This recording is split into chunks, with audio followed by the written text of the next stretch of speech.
I like fun-sized chocolate bars for 3 reasons. 1, they're tasty. 2, they're conveniently sized. And 3, they don't constantly bother me for their undivided attention when I don't want to eat them. I'll explain.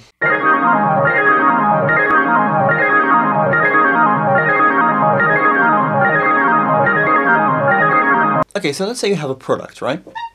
This product, let's say for the sake of argument you sell scarves for giraffes, and you want to get this out to as many people as you possibly can.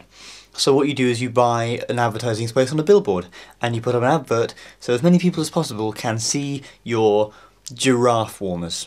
The advert will appeal to anybody who has a giraffe, and that giraffe has a cold neck. So what you're doing is you're appealing to a target audience, and they're liking it and they buy it. That's great. But let's say you're saying something that theoretically could appeal to everybody, like a book. Instead of just saying this book is really good, you might try something a bit different.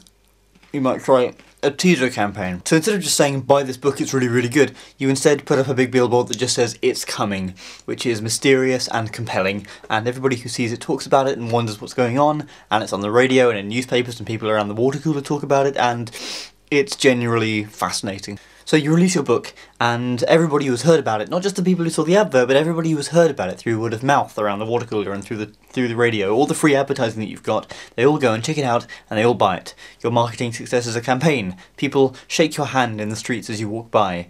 A little child comes up and gives you a trophy, and a medal, and a hug, and it's all great. I'm sure when Tim Berners-Lee first brought the internet to the masses way back in the last millennium, I don't think he could possibly have foreseen the sort of horrible moral compromises it brings about today. Way back in 1995, things like this didn't even exist in people's imaginations. Nowadays you can barely get away from them. It's what the internet is, and I don't think Tim Berners-Lee could possibly have imagined the sort of beast that he unleashed back then. I suppose in many ways it's forgivable. He couldn't possibly have foreseen what was happening. It's gone through so many permutations since his initial investment into it. But with viral marketing and teaser campaigns, it's kind of inevitable that it was going to end up like this. See, the problem with these kind of experiments is that there's always the slight possibility that you're going to take it far too far.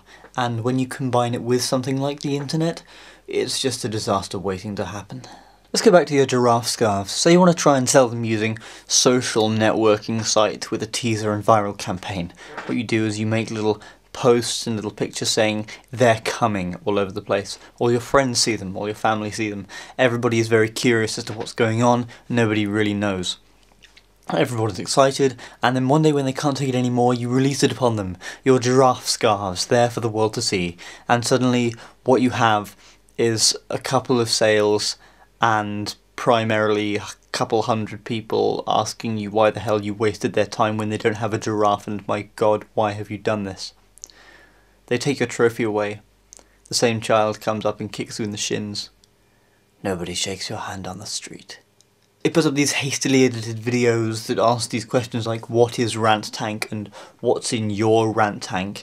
The first question being very simply, well, this YouTube page is Rant Tank, and the second question being completely nonsensical because you don't know what a Rant Tank is. There's no mystery to it. They say right there, this is Rant Tank. I mean, there's nothing curious about it whatsoever. All the spooky videos and the celebrity cameos and all the shaky cam and the failing cameras and things doesn't really work well. It's all like a self-parody. It's just done so half-assedly. And whoever's done it, when it finally comes out who it is and what it's all about, is probably going to lose a lot of credibility for this.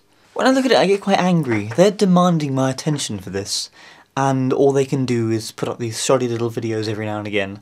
Is that really all my attention is worth? If you're going to do something that you absolutely love and adore, then of course it's perfectly natural to want to share it with as many people as possible.